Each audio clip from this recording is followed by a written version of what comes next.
back to Let's Play Megaman X3. In the last part we beat the final of the 8 Mavericks, and now we're actually gonna go after some item collection. Starting off here in Blizzard Buffalo stage, we can now use the armor capsule in order to get some armors. I think you can use any of the armors aside from one we're gonna be getting later in the part to get this. Though you can also just use the Tornado Fang. This is just the way I've always done it. Just climb your way down here, and you should find the first heart tank. Next up in Gravity Beetle stage, you can get the heart tank. Now, the boxes are gone because you killed the enemies. In Toxic Seahorse's stage, you can charge up the Frost Shield in order to get this block of ice right here. And doing so will lead you up to here, where the next armor is, the Hawk Armor. No, no, that was the Kangaroo Armor. Next up here in Volt Catfish's stage, we can use any of the armors in order to get the next sub-tank. I'm using the Kangaroo Armor so I can show it off. The Kangaroo Armor is essentially Vile's armor from X1. You can charge up your punches in order to do a nice little charge attack. Anyway, just fall down and, well, you kinda found it. Also, I love how the Ride Armor health bars are finally visible in this game.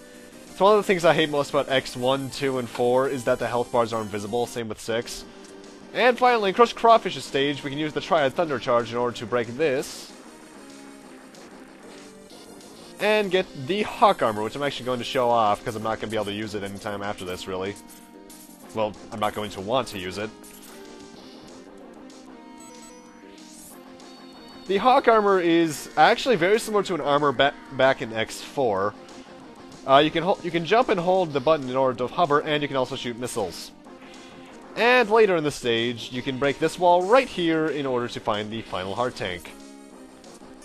And that is all the items. So, let's head after those final stages, shall we? To Doppler's lab! And I gotta admit, I actually do kinda like this song. Not much, but it's better than most of the other music in the game. The Doppler labs, by the way... Oh, actually, no, this is actually a bit of a level you're gonna want to be careful in, because, you might remember X1 had the... X1 and 2 had these special rewards you can get for getting everything. X1 had the Hadoukens, X2 had the Shoryuken. X3 has 2 rewards for that, the first of which is in this stage. You're gonna want to be careful in order to get that. Also, I hate this section because it makes me so nervous due to instant death everywhere. Mind you, I still think anything in X6 is worse. Ugh, I'm not looking forward to having to do that eventually. And the sequence every Mega Man game has, a Crusher sequence. Well, actually, did X1 have one of these? I don't think X1 had one. X2 had it, X3 has it, X4 definitely has it. Yeah, I think X1's the only X game that doesn't have that. At least that I can remember off the top of my head.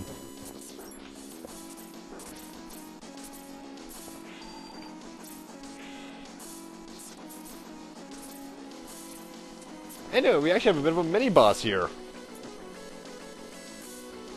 Holy, you are a big face. You're a gunman from Gurren Lagann. Sweet. Hi, Zero. X, I've come to help you. I'll stop the collapsing ceiling. You destroy that junk robot. Alrighty, and this junk robot here is very easy. Just shoot a couple charge shots at it, it goes down honestly no problem. The ceiling isn't much of a threat if you just know how to mash the button, because it's already dead. That is the fastest I've actually ever killed the damn thing. X, there's an army of powerful Mavericks in the Dr. Doppler's lab.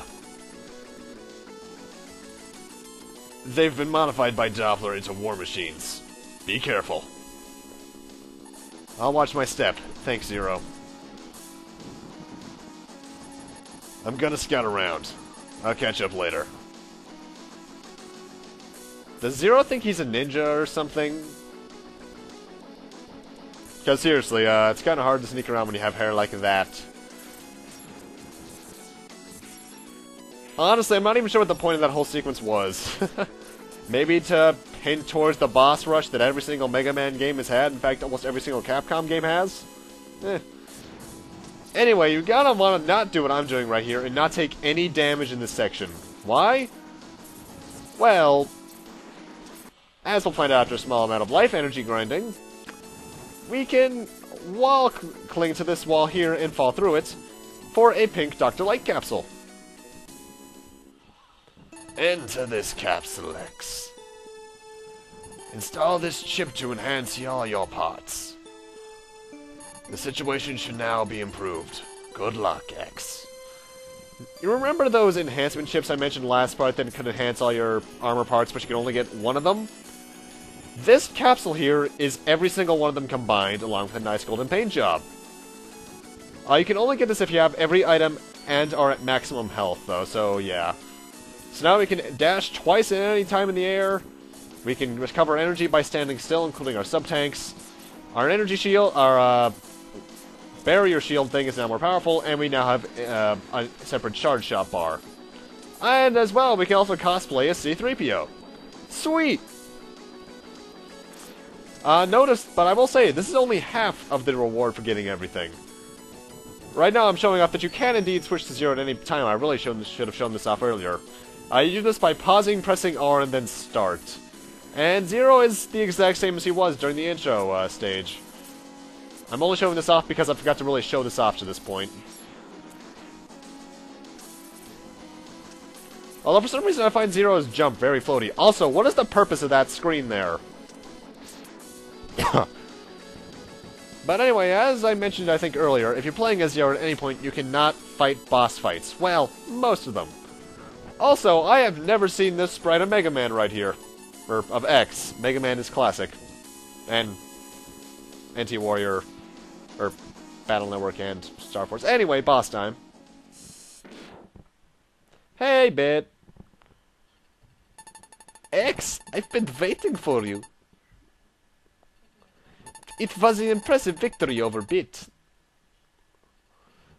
Unfortunately, it was your last. If you killed only Bit or Bit and Byte, or if either Bit and Byte are alive, you'll always fight this boss. This boss here is weak against Ray Splasher. It has a sword attack which sends a wave forward, very similar to Agile from X2, and then it also has a fist attack which grabs you and slams you against the ceiling and wall, similar to the fight against Byte. If you killed both Bit and Byte by using their weaknesses against them, you'd fight this other thing that's weak against Ray Splasher that would bring acid into the room. It's overall it's easy, but I think this is the easier fight, especially when he does this and leaves himself completely open. Thanks, Bit and or Byte, yeah, Bit and or Byte. If my question is, if you kill one but leave the other alive, where does the other parts come from?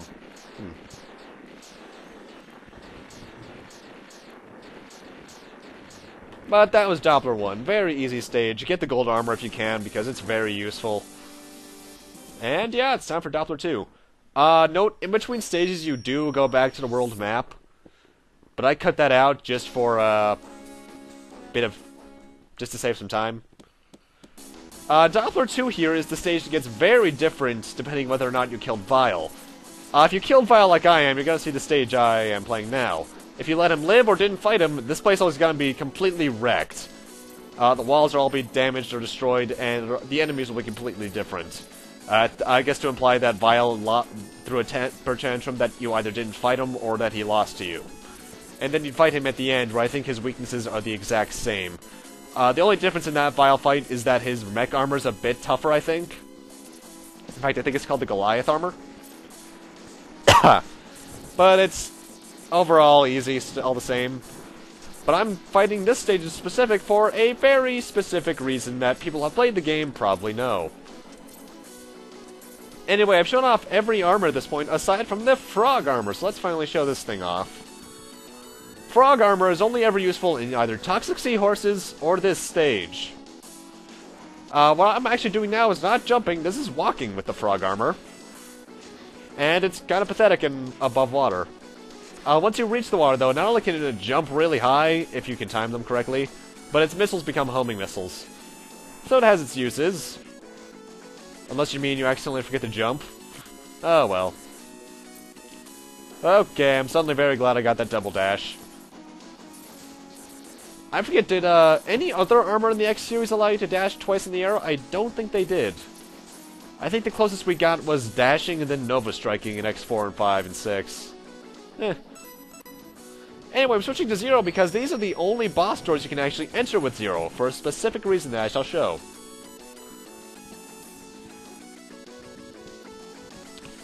You will actually fight a mini-boss in this room, this random fly thing, which will actually gain attacks depending on the color it is from the little capsules on the ground. If you let Vile live, I don't think you fight this thing at all. But I do know one thing, even if you kill Vile, if you don't kill Vile, you can't do this. When you kill it with Zero, it crashes into you, and kind of almost kills us. What game am I thinking about in the other Mega Man games that left an enemy with 1 HP before you killed them? Oh, right, Base and, what was the other game? Mega Man and Base and, it's something else. Wily Wars. What was that explosion? Zero! Are you okay? Sorry, X. I failed. It seems my power generator is damaged. I'll try and make it back to Dr. Kane's lab for repairs. You can't tell what's waiting for you ahead, X.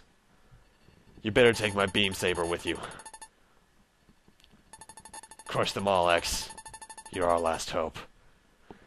And since we beat that boss with Zero, and now we can no longer play as him, we got Zero's beam saber. With X, not only does it do the actual slash, but it also sends a bit of a slash forwards as well, which can hit enemies for residual. And this is the Hadouken Shoryuken of the game, and it makes the final boss a hell of a lot easier, that's for sure. Am I going to be abusing it? Yes, because honestly, I can't care enough. I should mention also, if you play as Zero in any of the main stages and you die, or actually in any stage really, and you die to anything but that boss with him, you will no longer be able to play as Zero again until you either start a new game or use a specific password, I believe. So, you're out of luck. And now we got probably one of the more boring sequences in the entire game. Pretty much this entire next minute and a half of the stage is just me climbing this vertical shaft, which is filled with instant death spikes. So don't get too close to the walls. And the entire time we are climbing on the backs of these snails, which I have to question the actual structure of, but that's just me being logic. I forget if this section has changed much if you don't kill Vile, I forget.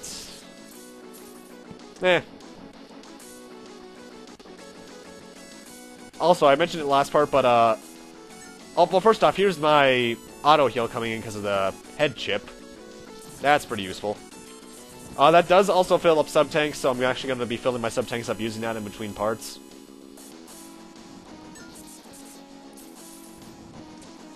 I got nothing to say. I had something, but I lost it. Great. What was I going to say? I can't remember. Oh, I do think if you fight Vile here, you do get different dialogue, but I'm not entirely sure.